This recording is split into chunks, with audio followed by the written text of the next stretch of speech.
Hello दोस्तों। आज हम लोग क्लास 11th का चैप्टर वन सेट्स स्टार्ट करेंगे। सेट्स स्टार्ट करने के लिए सबसे पहले हमें जानना होगा कि सेट आखिर होता क्या है। ठीक है, इसमें ध्यान से देखिएगा। क्वेश्चन इसके बहुत ज़्यादा बड़े नहीं हैं, एक एक लाइन के आंसर हैं, सिर्फ लॉजिकल आंसर हैं, केवल बता देना है, रीज़न देना है शुरुआत के एक दो एक्सरसाइजेस में। ठीक है, तो सेट स्टार्ट करने से पहले हम जान लेते हैं कि आखिर सेट होते क्या हैं। सेट क्या होता है? सेट एक तरीके का कलेक्शन होता है। It is a collection. किस चीज़ का कलेक्शन? कुछ भी चीज़ का कलेक्शन हो सकता है। किसी डेटा का कलेक्शन हो सकता है, किसी तरह के नंबर्स का कलेक्शन हो सकता है, इंफॉर्मेशंस का कलेक्शन हो सकता है, मतलब कैसा भी कलेक्शन हो सकता है। बस ध्यान क्या रखना है, it is a well defined collection. Well defined कहने का सेंस कि अच्छे से डिफाइन होना चाहिए, प्रॉपर पता होना चाहिए कि आखिर हमें किस चीज़ का कलेक्शन करना है। ठीक है, well defined collection of data या इंफॉर्मेशन, ठीक, या किसी तरह का ऑब्जेक्ट या कोई नंबर, कुछ भी। ठीक है, वेल डिफाइंड होना चाहिए। वेल डिफाइंड कहने का मतलब कि बहुत अच्छे से डिफाइन होना चाहिए। जैसे कि मैंने कहा कि एक साल के जो भी मंथ्स हैं उनका कलेक्शन करके दिखाओ, तो आपको पता है कि जनवरी, फरवरी, मार्च, अप्रैल, ऐसे करके। ठीक है, वीक के डेज का कलेक्शन दिखाओ, तो संडे, मंडे, ट्यूसडे। ये है वेल डिफाइंड। लेकिन अगर वेल डिफाइंड नहीं होगा, जैसे कह दिया कि पूरे संसार में जितने बर्ड्स हैं, पक्षी हैं, उन सब के नाम लिख के दिखाओ, तो ऐसा पॉसिबल ही नहीं है। ठीक है, तो इसको कहेंगे कि ये वेल डिफाइंड नहीं है। ठीक है, या हमने कह दिया कि पूरे उसमें जितने भी अच्छे अच्छे राइटर्स हैं उनका कलेक्शन करके दिखाओ पूरे वर्ल्ड में, तो अब कितने ढेर सारे राइटर्स हैं, कोई ज़रूरी थोड़े ना है कि हम सारे के सारे लिख पाएँ, कुछ छूट भी सकते हैं। तो ये वेल डिफाइंड नहीं है। तो हमेशा ध्यान रखना है कि जो सेट होता है वो वेल डिफाइंड कलेक्शन होना चाहिए। ठीक है, प्रॉपर डिफाइन होना चाहिए जिसको हम फाइंड आउट कर सकें, या अदर वेज में समझें कि ऐसा कलेक्शन जो अगर हम दे दें तो सभी बच्चों का सेम आंसर आना चाहिए। उस इधर उधर हो सकता है, लेकिन जो कलेक्शन हो वो एक ही होना चाहिए। ठीक है, अच्छा, जरा बात कर लेते हैं कि इसको रिप्रेजेंट कैसे करते हैं। तो जो सेट होता है, जैसे कोई सेट ए है, तो इसको रिप्रेजेंट कैसे करोगे? इस कर्ली ब्रैकेट के अंदर, इसके अंदर ऐसे एलिमेंट्स भरे जाते हैं हर एक। सपोज मैंने कहा collection of first 5 prime numbers, पहले 5 प्राइम नंबर्स का कलेक्शन करके दिखाओ। तो मैंने लिख दिया क्या क्या होगा प्राइम नंबर्स में। सबसे पहला 2, 3, 5, देन 7, देन 11। ठीक है, ये फर्स्ट 5 प्राइम नंबर्स का कलेक्शन है। ठीक, तो जब भी हम कलेक्शन करके दिखाएंगे तो इसको किसके अंदर? करली ब्रैकेट के अंदर रिप्रेजेंट करेंगे। ध्यान रखिएगा, करली ब्रैकेट के अंदर रिप्रेजेंट करेंगे। इसके अंदर ये हर एक एलिमेंट, ये देखिए, ये हर एक नंबर इसका एक एलिमेंट होगा। ये जो भी इसके अंदर लिखे हुए हैं, जो डेटा है, हर एक इंफॉर्मेशन या हर एक डेटा इसका एलिमेंट कहलाता है। कैसे इसको रिप्रेजेंट करते हैं? जैसे मैंने कहा कि 5 इसके अंदर बिलोंग कर रहा है, तो इसको इस सिंबल से इसको रीड करते हैं बिलोंग्स टू। क्या रीड करते हैं? Belongs to. 5 belongs to set A. ठीक, या 11 बिलोंग्स टू सेट ए। ठीक, इसी तरह से मैंने अगर कहा 13 बिलोंग्स टू सेट ए, सही है? नहीं सही है, तो हम इसको क्रॉस कर देंगे, नॉट बिलोंग्स टू। इसको क्या रीड करते हैं जब क्रॉस कर दिया? नॉट बिलोंग्स टू, मतलब इसमें नहीं आ रहा है। ठीक है, तो ये तो बात हो गई कि सेट क्या होता है। ठीक है, अब हम बात करेंगे रिप्रेजेंटेशन ऑफ सेट। सेट को कितने तरीके से रिप्रेजेंट किया जाता है। ठीक है, रिप्रेजेंटेशन ऑफ सेट। सेट को कितने तरीके से रिप्रेजेंट किया जाता है? तो दो तरीके से करते हैं। एक होता है रोस्टर फॉर्म या टैबुलर फॉर्म, और दूसरा टाइप होता है सेट बिल्डर फॉर्म। दूसरा होता है सेट बिल्डर फॉर्म। दो तरीके से हम इसको रिप्रेजेंट करते हैं, रोस्टर फॉर्म या टेबुलर फॉर्म और दूसरा होता है सेट बिल्डर फॉर्म। ठीक है, रोस्टर फॉर्म या टेबुलर फॉर्म जो पहला टाइप मैंने बताया, इसमें क्या होगा, इसमें हम किसी पर्टिकुलर सेट का हर एक एलिमेंट एक कर्ली ब्रैकेट के अंदर लिखते जाएंगे। जैसे कि अभी ये वाला लिखा था, ये कौन सा फॉर्म है, टेबुलर फॉर्म है या रोस्टर फॉर्म है इसको कहेंगे, जिसमें हर एक एलिमेंट को हम यहाँ पर जो भी हमसे कहा जाएगा, जो भी सेट बनाने को कहा जाएगा, उसका हर एक एलिमेंट हम कर्ली ब्रैकेट के अंदर लिखते जाएंगे। इंडिविजुअली हर एक एलिमेंट को कर्ली ब्रैकेट के अंदर लिखते जाएंगे। जैसे मैंने कहा फर्स्ट 5 इवन नंबर, 5 पहली सम संख्याएं, तो 2 4 6 8 10। ठीक, तो हर एक एलिमेंट को मैंने लिखा कॉमा साइन से, कॉमा लगा लगा करके मैंने लिख दिया। तो इस फॉर्म को कहा जाता है कौन सा फॉर्म, रोस्टर फॉर्म या टेबुलर फॉर्म, हर एक एलिमेंट जब लिखा जाएगा। दोस्तों उसके बाद आता है set builder form. Set builder form में हम क्या करेंगे, हर एक एलिमेंट को नहीं लिखेंगे, किसी सेट के हर एक एलिमेंट को ना लिख करके हम क्या करेंगे, हम इस तरह से लिखते हैं उन सभी एलिमेंट्स की कॉमन प्रॉपर्टी, कोई एक कॉमन प्रॉपर्टी होगी जिसके बेसिस पर हम लैंग्वेज के फॉर्म में लिखते हैं, कॉमन प्रॉपर्टी के बेसिस पे। जैसे मैंने कहा कि सेट बनाइए set of first 5 odd numbers, suppose ये मैंने कहा। ठीक, तो इसको लिखते कैसे हैं, देखिए इसको इस तरीके से लिखेंगे हम, इसको अब एक एक एलिमेंट नहीं लिखेंगे, इसको इस तरह से लिखा जाएगा, a इज इक्वल टू, हम एक एलिमेंट सेलेक्ट करेंगे x और फिर इस x को डिफाइन करेंगे, क्या करेंगे, इस x को डिफाइन करेंगे, क्या है कि x is an odd number, ये कैसा नंबर है, ऑड नंबर है। ठीक, और इसकी वैल्यू x की वैल्यू 1 से ग्रेटर आर इक्वल, ठीक है, 1 से greater or equal and less than or equal to 10। ठीक, 1 या 1 से बड़ी और 10 या 10 से छोटी। तो अब अपने आप ही डिफाइन हो गया। आप देखिए यहाँ पर 5 ऑड नंबर रहेंगे, तो जरा फिल करिए, देखिए कौन कौन से हो जाएंगे। 1 या 1 से बड़ा होना चाहिए, तो इसमें क्या आ जाएगा, 1 आएगा, फिर 3 आएगा।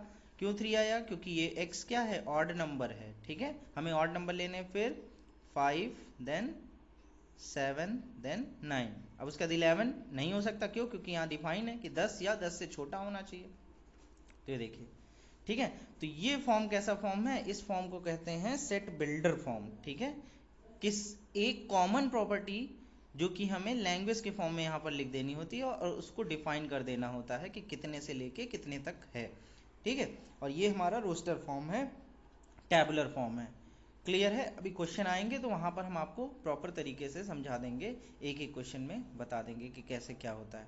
ठीक है, तो बस फर्स्ट एक्सरसाइज में हमारा सिर्फ इतना ही है समझने वाला। अब एक्सरसाइज 1.1 स्टार्ट करते हैं। देखिए बहुत ज़्यादा कुछ नहीं बताने वाला है, मैं आपको सिर्फ रीज़न बताता चलूँगा, आप उसको सिर्फ सुनते जाइएगा और लिखते जाइएगा। ठीक है, चलिए क्वेश्चन नंबर फर्स्ट है एक्सरसाइज 1.1 में। क्वेश्चन नंबर फर्स्ट है, बोल रहे हैं which of the following are set, explain your answer, कौन कौन से सेट होंगे, अपना आंसर बताइए। तो कह रहा है first one, the collection of all days in a week which have the first letter S, मतलब हफ्ते के सभी दिनों का कलेक्शन जिनका पहला लेटर एस से शुरू होता है। ठीक है, हफ्ते के सभी दिनों का कलेक्शन जिनका पहला लेटर एस से शुरू होता है। तो पॉसिबल है, बिल्कुल पॉसिबल है, वेल डिफाइंड है। अगर आप इसको बनाएं तो क्या बनेगा, एस से शुरू होने वाले हफ्ते के दिन, तो संडे हो गया,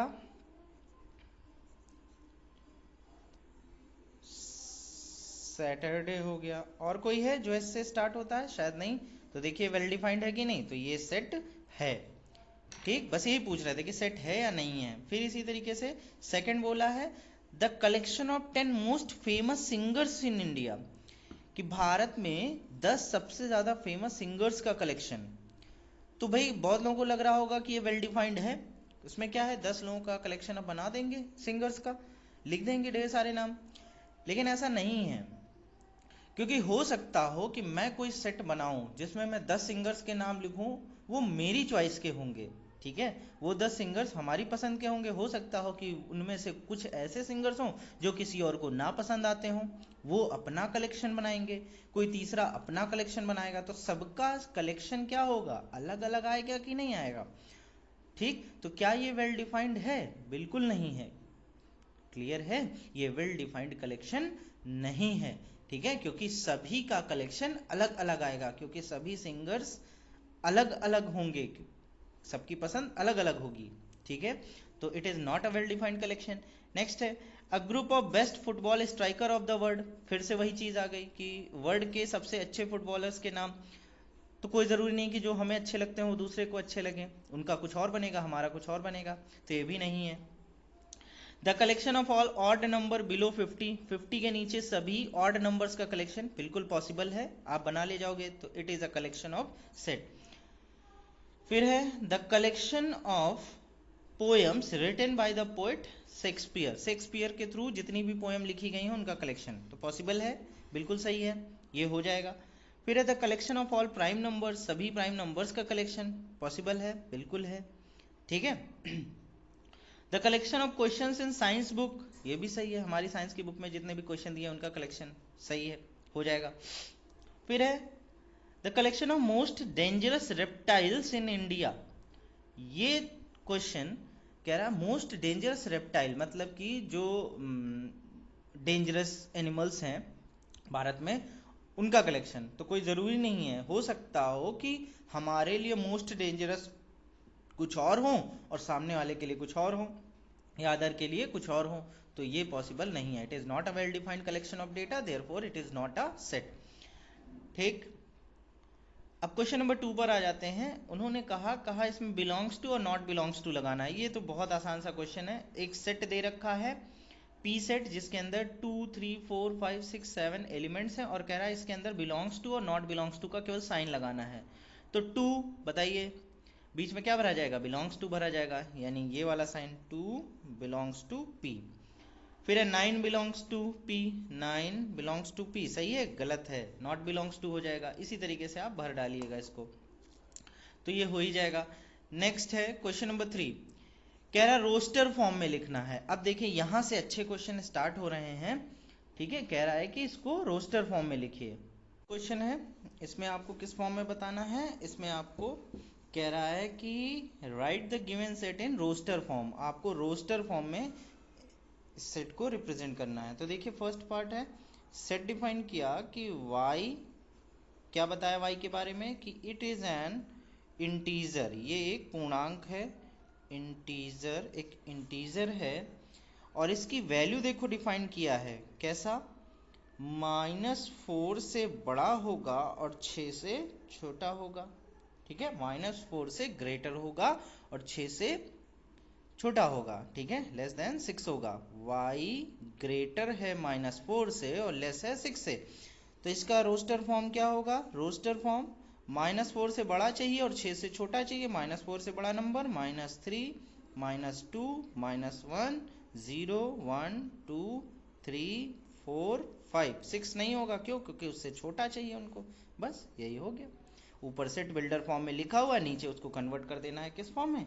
रोस्टर फॉर्म में। क्लियर है? नेक्स्ट फिर कह रहा है कि अगला आप लोग करिएगा, कह रहा है कि y is a natural number which is less then 8, 8 से कम के नेचुरल नंबर क्या होंगे? 1 से 7 तक के। क्लियर है? नेक्स्ट है, next question, y is a 2 digit natural number in which the sum of its digit is 9, 2 digit का नेचुरल नंबर है। इसको मैं बताता हूं क्या कह रहा है, y such that y is a 2 digit, 2 digit का नेचुरल नंबर है, 2 digit natural number in which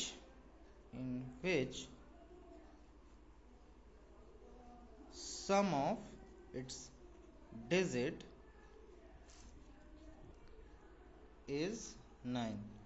2 digit का नेचुरल नंबर होगा जिनके में डिजिट्स का सम कितना होना चाहिए? 9 होना चाहिए। तो मैं सेट बनाता हूं, देखिए 1 लिया तो 8 लेना पड़ेगा। ठीक है, देखिए नेचुरल नंबर है 2 डिजिट की, और इनको अगर ऐड करो तो 9 आ रहा है कि नहीं आ रहा है? तो 1 8 हो गया, तो इसका उल्टा लिख लीजिए 8 1। फिर इसी तरीके से 2 7 कर लीजिए तो 7 2 कर लीजिए। ठीक है, समेशन 9 आना चाहिए। फिर 3 6 कर लीजिए, 6 3 कर लीजिए, फिर 4 5 कर लीजिए, 5 4 कर लीजिए। और तो पॉसिबल है नहीं क्योंकि सारे आप लिखते ही गए हैं। क्लियर है? तो बहुत लोग इसको एक सीक्वेंस में लगा लेते हैं, उसके बाद 18, 27, 36, 45 एक सीक्वेंस में कर लीजिए इसको। ठीक है, तो ये है। नेक्स्ट है is a prime number, Y is a prime number which is divisor of 70। ठीक है, एक प्राइम नंबर जो 70 को डिवाइड करता हो। तो ऐसे सभी प्राइम नंबर्स का कलेक्शन लिख लीजिए जो कि 70 को डिवाइड कर रहे हो। ठीक है, तो आप लिख ले जाएंगे s इज इक्वल टू 70 को डिवाइड करने वाले 2, 3 से नहीं होगा, फिर 5 से होगा, और प्राइम ही लिखने हैं, फिर 7 से होगा, फिर 7 के बाद 10 आएगा नहीं, क्योंकि उसने सिर्फ और सिर्फ कौन से कहे हैं, प्राइम नंबर कहे हैं, तो यही होंगे मेरे समझ से, है ना। और तो कोई होंगे 2, 5, 7 और देख लीजिएगा अगर और हो, लेकिन बस प्राइम नंबर ही लिखने हैं, सारे नहीं लिखने हैं। नेक्स्ट है the set of all letters in the word elephant. Elephant letter जो है, एलिफेंट, इस लेटर का, इसके सभी लेटर्स का सेट बनाना है। तो चलिए बनाते हैं। ई, फिर एल, फिर दोबारा ई। अब सेट के अंदर एक ही वर्ड अगर बार बार आ रहा है तो उसको नहीं लिखा जाता, एक बार लिख दीजिए बस। ठीक है, रिपीटेशन नहीं करते हैं, तो ई छोड़ देंगे, फिर पी, फिर एच, फिर ए, फिर एन, फिर टी। ये देखिए, ठीक। फिर इसी तरीके से डिवीजन का आपको बनाना है, आपको होमवर्क में दे रहा हूं, लगा लीजिएगा। क्लियर है? नेक्स्ट क्वेश्चन देखिए, आपको देखिए सेट बिल्डर फॉर्म में लिखना है और आपको रोस्टर फॉर्म में दे रखा है। जैसे फर्स्ट वन दिया हुआ है 4, 8, 12, 16, 20। तो ध्यान से देखिए, क्या ये 4 की टेबल नहीं है कि नहीं? ये 4 की टेबल ही तो चल रही है। तो इसको कैसे डिफाइन करेंगे? इसको हम ऐसे लिखेंगे x such that x क्या है, x is equal to 4 into n। x की वैल्यू क्या है, 4 into n, where, अब n को डिफाइन कर दीजिए, n की value greater than or equal to 1 and less than or equal to 4 5 25। ठीक है, और n जो है बिलोंग करना चाहिए नेचुरल नंबर को। ठीक है, नेचुरल नंबर को बिलोंग करेगा तो उससे क्या होगा, 1 2 3 4 लेना है n की वैल्यू। 1 लेंगे तो यहाँ 4 इंटू 1 4 आ जाएगा, 2 लेंगे तो 4 इंटू 2 8 आ जाएगा, 3 लेंगे तो 4 3 12। इस तरीके से। क्लियर है? नेक्स्ट है इस तरीके से क्यूब है सेकंड वाले में, देखिए 3 9 27 81 क्यूब, सॉरी क्यूब बोल रहा हूँ, 3 की पावर है तो 3 की पावर n कर लीजिए, है ना। अब फिर से n को डिफाइन कर लीजिए, n की value greater than or equal to 1 and less than or equal to, ये हो जाएगा 3 2 3 4 तक का, और n belongs to natural number. तो n की वैल्यू 1 रखोगे तो 3 की पावर 1, ये 3 की पावर 1 3, 3 की पावर 2 9, 3 की पावर 3 27, 3 की पावर 4 81, इसी तरीके से। फिर उसके बाद आगे देखिए, ये 4 की पावर चल रही है, आप कर लीजिएगा। फिर 1 3 5 7 डैश डैश डैश, तो ये तो सिंपल है। थर्ड वाला आप लगा लेंगे, लग जाएगा। 4 की पावर n कर लीजिएगा, और 1 2 3 4 5 तक डिफाइन कर दीजिएगा, n की वैल्यू 1 से लेके 5 तक का, n belongs to natural number. फिर उसके बाद जो डी पार्ट है उसमें देखिए क्या दिया हो, 1 3 5 7 डैश डैश डैश, माने ये सभी प्राइम नंबर्स लिखे हुए हैं। सॉरी, मैं प्राइम नंबर बोल रहा हूँ, ये सभी के सभी ऑड नंबर लिखे हुए हैं। 1 3 5 7, फिर 9 आएगा, फिर 11 आएगा, ये ऑड नंबर्स का कलेक्शन दिया हुआ है। तो हम क्या लिखेंगे, x such that x is an odd number, बस, क्योंकि इसकी लिमिट तो है नहीं। और यहां पर एक और चीज लिख लीजिए, n is an odd number। ठीक है, ग्रेटर देन 0। ठीक, 0 से बड़े सभी ऑड नंबर्स का कलेक्शन हो गया। नेक्स्ट वन है 1 8 27, ये सब देखिए स्क्वायर हैं, तो इसको कैसे लिखोगे, ई पार्ट, इसको आप लिखोगे x such that x is equal to n square. Square नहीं है बेटा, ये क्यूब है, n क्यूब। 1 का क्यूब 1, 2 का क्यूब 8, है ना, फिर 3 का क्यूब 27, 4 का क्यूब 64, ऐसे करते करते 10 तक का गया है। फिर उसके बाद n को डिफाइन कर दीजिए, n की वैल्यू 1 से लेकर के कहाँ तक का है, 10 तक का है, और n आपका नेचुरल नंबर से बिलोंग कर लो, हो गया। तो जब नेचुरल नंबर से बिलोंग करेगा तो 1 2 3 4 लेना है, 1 से लेके 10 तक लेना है, 1 लोगे तो 1 आएगा, 2 लोगे तो 8 आ जाएगा, सब डिफाइन हो गया। क्लियर है? नेक्स्ट क्वेश्चन नंबर 5 आपका मैं होमवर्क में दे रहा हूं, क्योंकि आपको ये सेट बिल्डर फॉर्म में सिर्फ लिख देना है। कह रहा है y is even natural number, तो 2 4 6 8 डैश डैश डैश इन्फिनिटी तक का। y is an integer, y is an integer, तो लिखते जाए जहां से जहां तक का डिफाइन करने को बोला है। फिर है y square is less than or equal to 4, लिख लीजिएगा। टिफिन के लेटर्स लिख लीजिएगा, मंथ जिसमें 31 डेज होते हैं उनको लिख लीजिएगा। तो ये क्वेश्चन मैं आपको होमवर्क में दे रहा हूँ बेटा, आप इसको ट्राई कीजिएगा, नहीं लगेगा तो मुझे बताएगा। नेक्स्ट क्वेश्चन आपको मैच कराने हैं, बहुत आसान सा क्वेश्चन है, बड़े आराम से आप इसको मैच भी करा लेंगे। तो ये, तो इस तरीके से एक्सरसाइज 1 कंप्लीट हो जा रही है। इसमें सिर्फ और सिर्फ इंपॉर्टेंट क्या है कि सेट होते क्या हैं, वेल डिफाइंड कलेक्शन को सेट कहते हैं, और दूसरा इसमें ये बताना है कि दो फॉर्म जिसमें सेट को रिप्रेजेंट करते हैं, सेट बिल्डर फॉर्म और रोस्टर फॉर्म, उसमें कैसे लिखा जाता है। ठीक है, टेबुलर फॉर्म या रोस्टर फॉर्म में एक एक एलिमेंट लिख देते हैं, और सेट बिल्डर फॉर्म में लैंग्वेज के फॉर्म में लिखते हैं। ठीक है, तो बस इतना ही है फर्स्ट एक्सरसाइज में। जल्दी आपको सेकंड एक्सरसाइज का वीडियो अपलोड कर दूंगा, और चैनल और लाइक और सब्सक्राइब कर दीजिएगा। Thank you.